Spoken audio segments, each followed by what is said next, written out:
Now, hello there everybody, wee Paddy from across the shuck, and another wee video for you this morning, and it's my favourite brand Ganzo, and it's a smaller Ganzo than normal. It's a backlock, which is unusual. I think this is only the second one I've had of Ganzo with a backlock, but nonetheless, great little work knife as usual. Couple of little flaws, but hey, this knife, I'm going to get it right out of the way at the beginning. £10, $13, you know, so it's never going to be perfect at that. But it's as close as perfect you can get to 10 quid, $13. Let's measure it first. We'll measure it's a 1, 2, 3, 4, 5, 6, 7 and a quarter. Pushing 7 and a quarter, which is, sorry, I'll just get my tape measure. I'll do this with a, and that is nearly just short of 18.5 centimeters with a blade length of about 8 centimeters, probably just a bit over 8 centimeters, about 8.5 centimeters, and that is 3 and a quarter. So 3 and a quarter blade, 4-inch handle, just about perfect, absolutely perfect in my wheelhouse. Now let's check what the spine of her's like. She's quite a narrow little spine, but looks like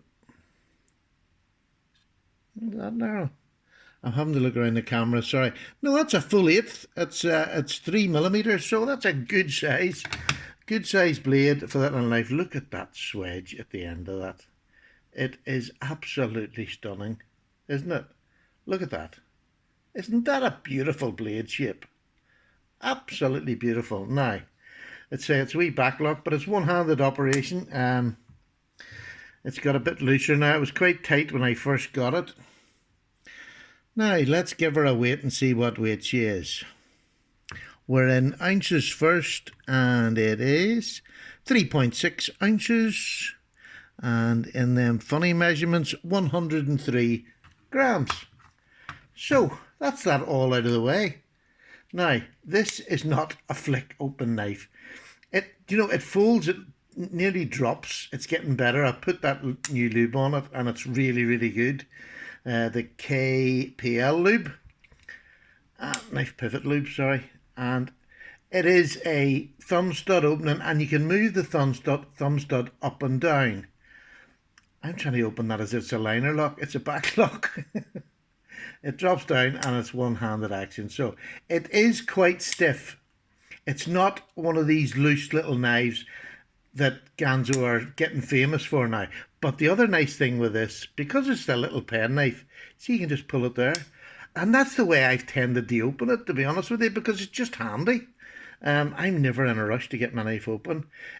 I used it, and I've had to put a wee bit of an edge on her, just after use. It's 440C. I used it for a few days around the house cutting cardboard and things like that. It's an absolutely beautiful cutter. It's got a lovely grey coating. I don't know, and it doesn't stipulate what that is, but it's held up with cardboard okay. I haven't heavy used it, which I don't with my knives anyway, so there's no point in me pretending. It's now back to razor sharpness again, as all 440 tends to be. It's a very easy steel to bring back to good health, if you want, for want of a better word. Now, we'll go through the knife. I'll take you through it from tip to toe. Beautiful, beautiful clip blade. Drop point clip, whatever way you want to do it, but lovely swedges cut in it, and they are really quite symmetrical. They're nicely done. It's not over billboarded. I love this Firebird logo. And on the other side, it's just the information that you want to know on a knife. There we go. It's the F713m. And the M in Ganzo always dictates a smaller knife. The smaller version of a bigger one. I've never seen a bigger one of this. I'm not sure how long this has been about, because to be honest with you, I'd not noticed it. And I love it. And I can't think of a reason why I wouldn't have got it. Now, somebody already, when I done the video from the initial video, just getting the knives from Gearbest, somebody said it was a copy of a SOG. I have never seen that SOG. I've never had a SOG in my life, so we don't see them over here much at all. I see them on YouTube, obviously, but not over here.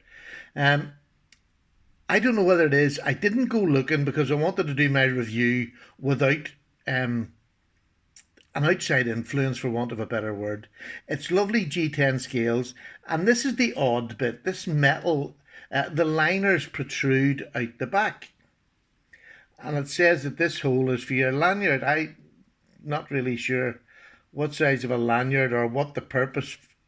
I don't know what the purpose is. It doesn't. Aesthetically, it looks quite nice. The backlock is a big, sturdy. You can grip here, lovely, or you can go up to the. Sorry, I'm trying to get it. There we go. So there's jimping here, which is all right. This is very purposeful. You'll not move from this. But to be honest, this is quite nice just for cutting. Takes screaming edge. Absolute screaming edge is all 440C does. The backlock has jimping on it here, and if I turn it to the side, I'll push this down, let you see. So you can do that, there's no problem. Keep your finger up there just to stop yourself, and then it's just a matter of putting it in. This is lovely now. The G10 is not just plain G10, it's milled. Lovely pocket clip for Ganzo again. They're coming out with better, and it's only a deep carry, and it's flat. The screw is flat. Look at that. It's lovely. So it will get down over your jeans. It doesn't look like it there, but it gets over mine perfectly. This is the biggest annoying part of the knife. When it's in your hand, this just sticks in here. If you're gripping really tight, you'll see the mark. Look, they are. You can see the marks. It just grips in here. Now, if I have got it in the fist grip and I am cutting cardboard or cutting heavy cardboard, this fist grip, you don't feel it whatsoever because it's outside of the grip. So my recommendation for that is, if you're going to do hard cutting, grip it there, put your thumb up there. This backlock is so solid. It really is. It doesn't move. There is absolute... Sometimes with backlocks you'll get a wee bit of movement back and forth, but nothing. Just doesn't move whatsoever. It's no intention. It's just going, nope, not moving. I love it. I love the grip and handle. Say, this little end bit here is the only thing when you're using it. If you're going to hard use, do not do this, because let me tell you, it will hurt in here and it will rub. The fist grip and this here, if you're going to do hard cutting, I would use that. See, for everyday cutting, that's all right. It's not going to do you any that great harm. Do you know what I mean? You can cut a few boxes up with cardboard. It's not going to break. It's not, unless you got very soft hands. Stick a pair of gloves on. But I'm going to keep going back to £10, $13. Keep that in your head. Look how well made this is. Look how well, even the jimping on the back here. Look how symmetrical, look how even it is. The jimping's coming back at you. Everything in this cheap little knife is positively done. Everything's chamfered over. Everything. The bottom of this doesn't hurt you. It's just this top little corner. And to be honest with you, if I had a workshop or something, I would round this off a bit more, take it away so that it doesn't stick in, and I think that's all it would need. I might even try that with my little Dremel, but if I do, I'll come back to you with that. I don't really think I need to, because this is not what I would call a playful knife. It's a backlock. Backlocks are not playful. They're more of a, for me, they're more of a work knife. This is a work knife. You can roll it out, no problem. But I don't think it's ever going to be that slick, because it's got a brass washer and a plastic washer. And Ganzo are experts. It might get looser as it goes on, but this is, again, it's not what I would call a play knife. This is what I would put. This is a lovely knife for your toolbox or work pants that you're not going to worry too much about at all. You can jam it in. The point of the blade is not so delicate that you can't poke and prod and do things, but it's still a beautiful little knife. And as a pen knife, I can't fault it except for this little point.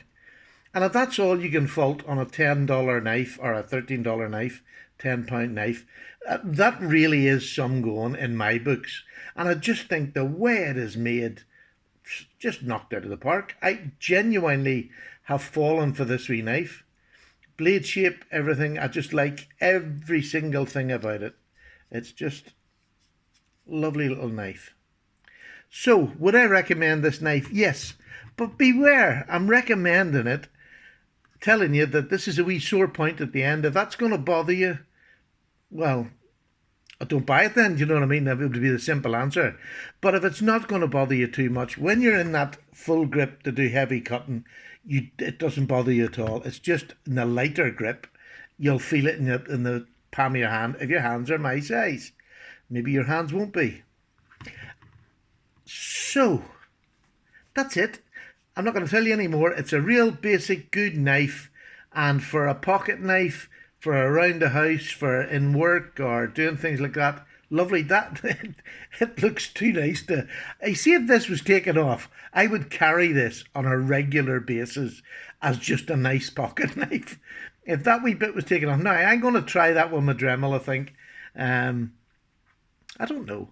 But anyway, I've enjoyed it. Even when I hold it like this, when I got the pinch grip, I don't feel it. It's not sticking into my hand, and I can certainly do enough slicing that. So I think it's all adaptation. Take care. Thank you so much for watching. I'm really pleased my giveaway went well. And would you believe the luck of the bloomin' Irish? Guess where Bert Macklin is from? From England. So, how lovely to get the European ones. That's my goal this year, has been to get more European ones involved in YouTube. And just the prize to go to somebody in Europe is really nice. That pleased me. Not that I didn't want it to go anywhere else, but it just pleased me that it went there. Now, bye bye. Have a nice day.